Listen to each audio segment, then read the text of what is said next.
ভাই, বিদেশে আইলে কত কষ্ট করা লাগে।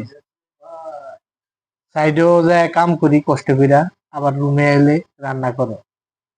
রান্না না করলে খানা নাই, কি করবো কোন?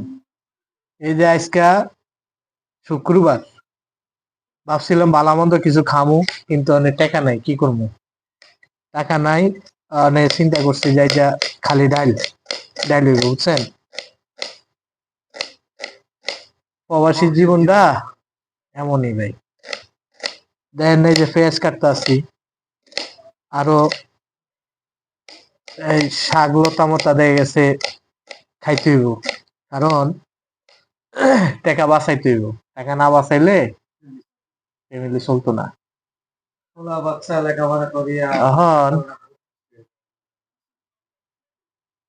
ডাইল কি প্রতিদিন ভাল লাগে? কি করতাম কোন?